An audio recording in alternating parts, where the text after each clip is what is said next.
Is Oregon good at basketball? Find out this week on the Quack 30, where I probably won't talk for 30 minutes because it's hard to talk to yourself.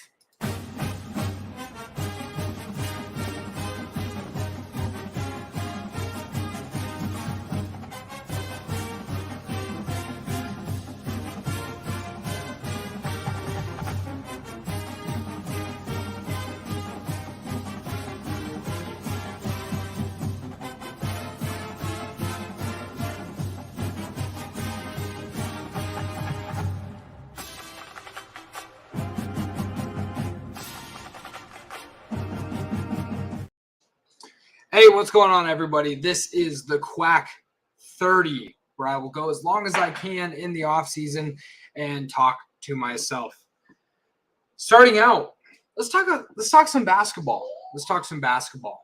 It's awkward that I'm wearing an Adidas shirt for a team that is solely represented by Nike, but here we go. Oregon with the broomstick of the old, hold up, let me make sure I got this right. Yeah. With the broomstick of Washington in basketball. Super stoked about that. We needed that because we are in a lot of pain right now as Oregon football fans from the University of Washington. Huge win last night, 80-85. Over the Washington Huskies. Absolutely needed that. Biggest players of the game, Jermaine Couisnard had an absolute killer game, 27 points, 5 assists, 4 boards on the game. It was absolutely crucial late in that one. And really, I think the player of the game, N'Faly Dante, 15 points, 9 rebounds. He was absolutely clutch towards the end of that game. In a game where I didn't think he was going to play much because we were winning by, 20? I think it was like a 20, 18, 19-point game or something like that. I actually stopped watching it. I stopped watching the game because we were beating them so bad. And then next thing I know, I get a text from my father, obviously a huge Ducks fan as well. I get a text from him saying, "Oh, no." And so I, scroll in and pull up ESPN. Didn't expect it to be too bad. Thought maybe there was an injury from the way that he was saying that.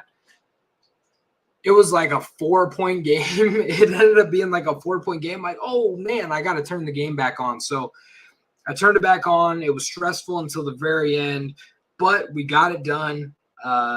Beat the Fuskies for the second time this year.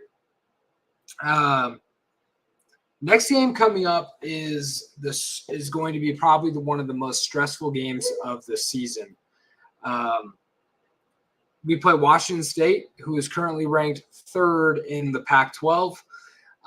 They have the same record as us in the Pac-12. They have 1 more win and 1 less loss than us overall. Absolutely have to win games like that if we want to get into the tournament. Right now, bracketology has us as, I believe, the last 4 out. They have us as the last 4 out. I'm so tired of the NIT, man. Losing that UCLA game really, really, really hurt. I'm tired of going to the NIT. Even if we do lose this Washington State game, I think we have a pretty easy next 4, being Oregon State twice and then Stanford and California.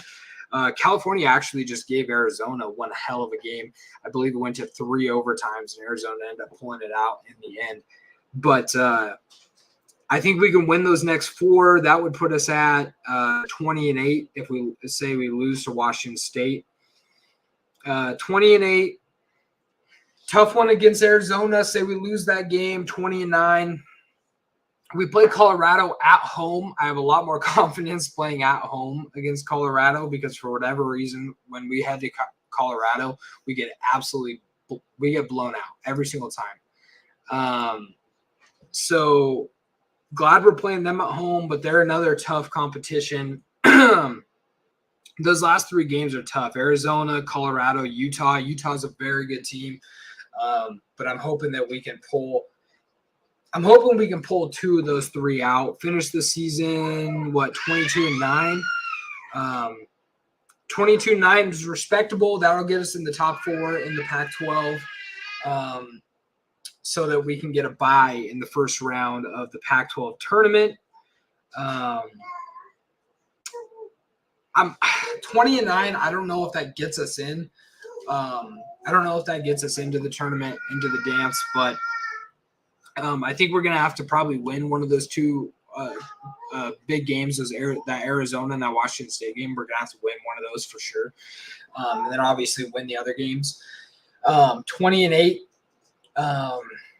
or 23-8, I think is a respectable regular season. We'll probably have to win at least 1 game in the Pac-12, unless if we win the rest of our games, which of course is what we hope for. But I've watched enough Oregon basketball to know that we're not going to win the rest of our games, with 8 games remaining on the season. I think we still might, even if we win the rest of our games, I think we still might need to win at least 1 Pac-12 tournament game. I would like to win the whole thing, but Arizona is a very good team. Obviously, Washington State, like I said, Utah, Colorado, really, really tough teams. Going to be tough to beat those. Arizona State is another really good team this year. So it's going to be, I call them a really good team. They're 11-12. I don't even know what I'm talking about, I guess. At one point, I swear Arizona State was popping. I swear they had a really good record, and then they must have just fell off. But so yeah, I got to win at least 1 in the Pac-12 tournament. We really need to stay healthy. Absolutely need to stay healthy. I was pretty worried at one point. Jermaine Couisnard went down. And went to the locker room. It wasn't looking good. I think that was against UCLA, I want to say. And we absolutely needed him. And, of course, we needed him, and it showed. 27-point performance this last week, last night. So we absolutely need to stay healthy. We need all of our guys back. We would really, really use Nate Biddle back. Nate Biddle is an absolute stud. And I would love to have him back. We're 11-1 at home. I just realized that. I would absolutely love to have him back. But with that being said, Oregon basketball going in a decent direction. I don't know. I mean, Dana Altman is in his, I believe, 14th year. He has well over 200 more wins than losses. I mean, he's an Oregon legend. He's going to be in the Oregon Hall of Fame. I think he should be in the college basketball Hall of Fame by the time it's all said and done. I know some people will argue that, but Dana Altman's an absolute stud. He has put together some really, really bad teams that made them decent. I remember, I want to say it was 2 years ago, there was a pretty bad team, and Oregon had still won 20 games in the regular season, which is pretty remarkable. In his 14 seasons, I think he's only had like 1, maybe 2 seasons where he's won less than 20 games, which is pretty great. So with that being said, let's talk some recruiting news for the Oregon Ducks. Haven't really heard a lot of things as of recent, ever since the Gatlin Bear edition. Which is awesome, but I was hearing somebody talk about that he's going to go on a mission. Gatlin Bear is Mormon from the state of Idaho. So if he goes on a mission 2 years, man, that's tough. No. That's tough. I don't really know how that works. Is he going to be like a Brayton Covey kind of thing? I think it was Covey that was like 27 when he went into the league. He was pretty old when he went into the league because he was at Utah for forever because he went on a mission.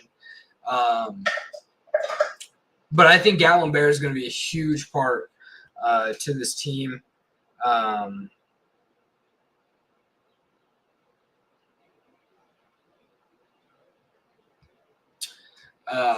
So that with that, that's it there. I know that some pretty big news in the Big Ten. Chip Kelly likely to be the offensive coordinator for Ohio State. I don't think. Um,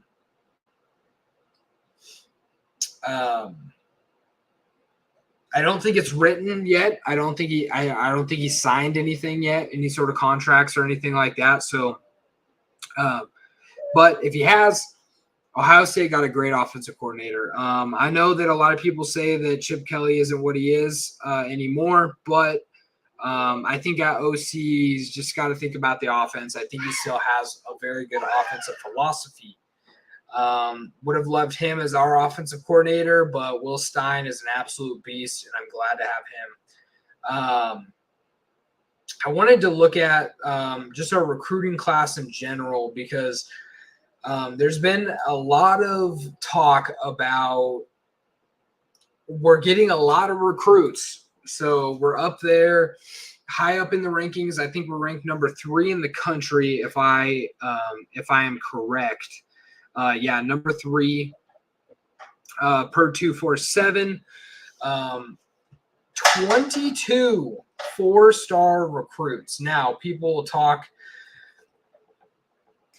are we only that high because we have that many 4 stars? I think we have a lot of quality. There's a lot of quality there, a lot of quality recruits. Now our average recruit is lower than Ohio State's. I believe it's also, so it's lower than Texas's as well. But we got more kids coming to our school. And I think that's all that really matters is getting as many of these talented players to the school to be able to compete and make everybody better. Having the 5 stars is great. These 5 stars, this 5 stars, that, but 22 4 stars, I think is really impressive. So I'm really happy with this recruiting class that Dan Lanning has put together. Also, our transfer portal ranking is number 3. We have 1 5-star and 1 5-star and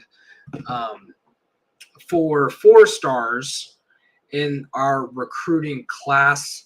Let's take a look at the players that we are losing towards next season. There's 14 different players that are transferring out. Casey Kelly didn't really make much of an impact. Caught a couple touchdowns for Bo Nix. He is going to East Carolina. Cole Martin, which I was pretty upset about because I knew that with him transferring meant that Coach Meat was going to transfer or it was going to go find another place to coach, and he did at Michigan State. So Cole Martin going to Arizona State. Jake Shipley is going to North Texas. Dante Dowdell, who I thought was going to be very impressive. Turns out he was like the number 5. He was the number 5 running back on the roster, actually behind true freshman Jaden Lamar. So he is out. Damon David didn't make an impact. He has not chosen where he's going yet. Ty Thompson, a guy that we expected to transfer out. I feel bad for the guy, but he is going to Tulane. I think Tulane is going to be an incredible opportunity for him, and they usually have a pretty good roster around them. I know that they got a few other really good transfers. So Tulane, a team to watch out for, especially if Ty Thompson is the starting quarterback. Ty Thompson, remember, he was on borderline 5-star coming out of high school. He just didn't really get as much of an opportunity at Oregon because of the guys that we had, the guys that we brought in, all those kind of things. He struggled when he was on the field, but I think it was a lot of just the type of offense that he was in. I think Tulane will find a better job or do a better job of actually like building an offense around that guy. Tavita Pome, I'm not really sure who this kid is, but he's going to Oregon State. Must be a local guy. Von Reams, not really sure who he is either, and he hasn't chosen where he's going. Triquez Bridges. Triquez Bridges is a guy that has started. I think he started for Oregon the last 3 years. He started to fall off a little bit this last year. Just wasn't playing as well. I don't think he was happy under Dan Lanning's regime. I don't think he's been very happy, and that's the same thing goes for another guy on this list, Brian Addison, who dismissed himself from the team. He is now going to UCLA. Triquez Bridges is going to Florida. Triquez actually did a visit with Washington. I was going to be pretty upset if he ended up going to Washington. Obviously, we talk when we go back and we talk about the transfers that Oregon is getting in. There's somebody that came from Washington, which I'm super happy for. I'm sure they were upset, but Chris Hudson, a guy that after Mario left, he just kind of fell off the face of the earth. Didn't really do much after Cristobal had left. I thought Chris Hudson was going to be one of our best receivers moving forward, but just under the Dan Lanning regime, he just didn't feel it. So he's going to Washington State. Ashton Kozart was a guy that I was upset about a little bit when he transferred out, because I remember when he committed, he was like, we're not done. We're getting all these guys. We're not done. And now he's transferring out. I don't think he really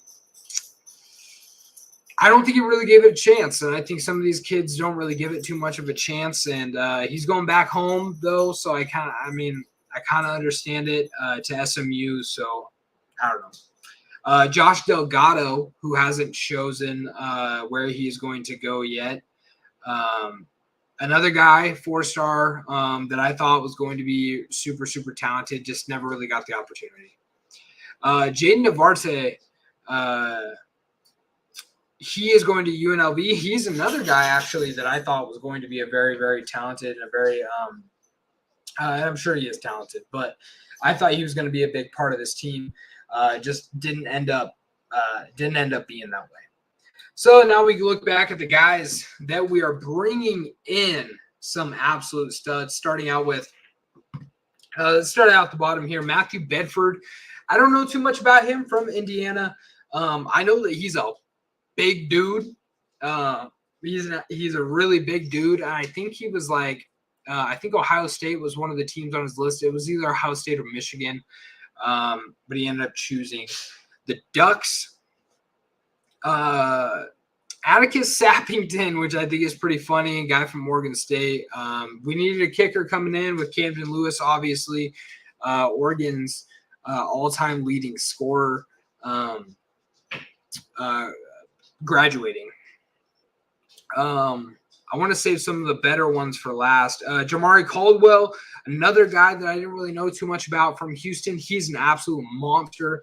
We needed a big D tackle, and I think that guy is going to be it. Brandon Johnson from Duke.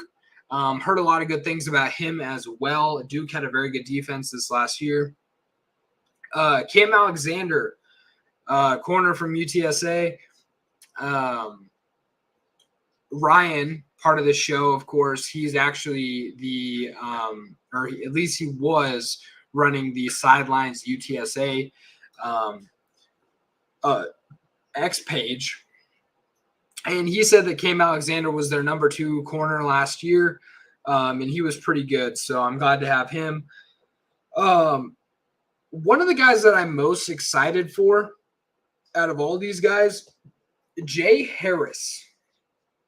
Jay Harris, a running back from where was he from? Northern Montana, I think. Northwest Missouri State.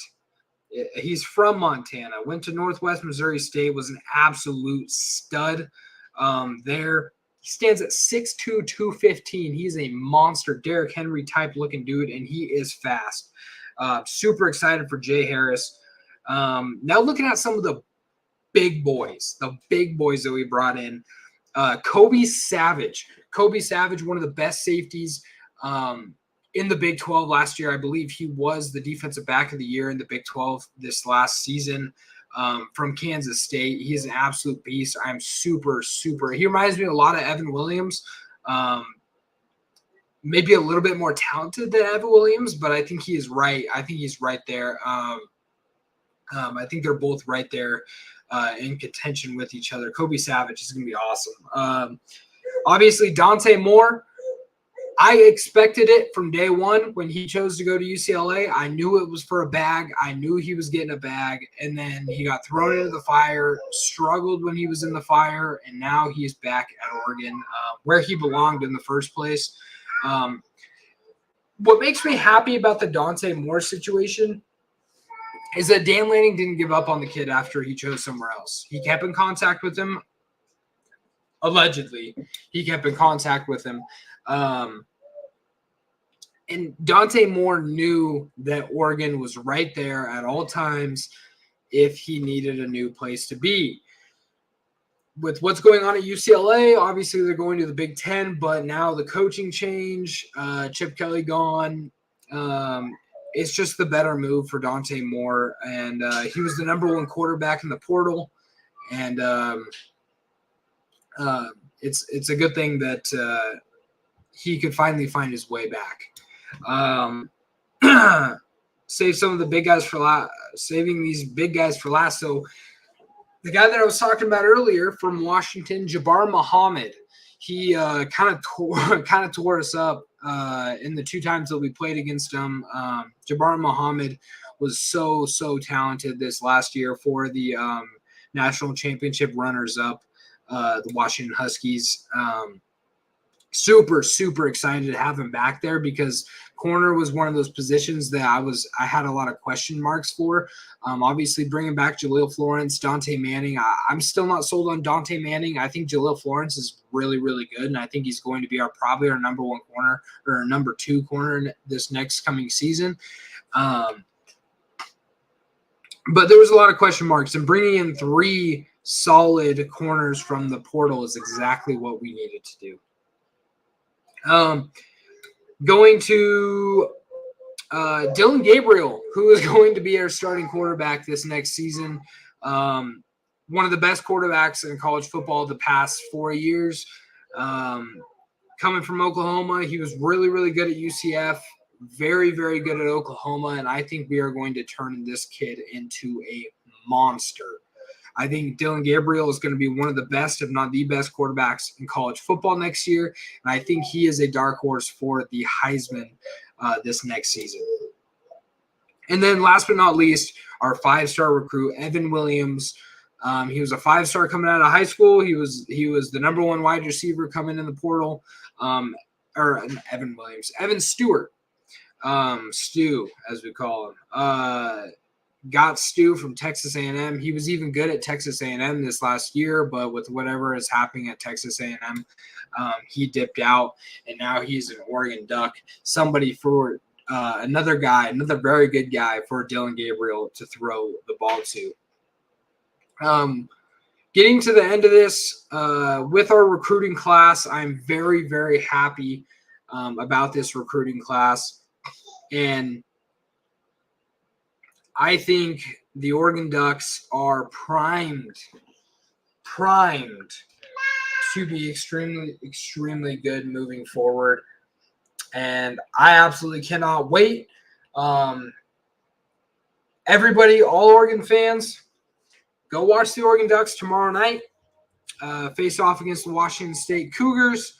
And with that being said, this has been the Quack 30. I didn't quite make it to 30 minutes, but I tried to talk to myself, and I tried to come up with as many things as I possibly could in the 30 minutes.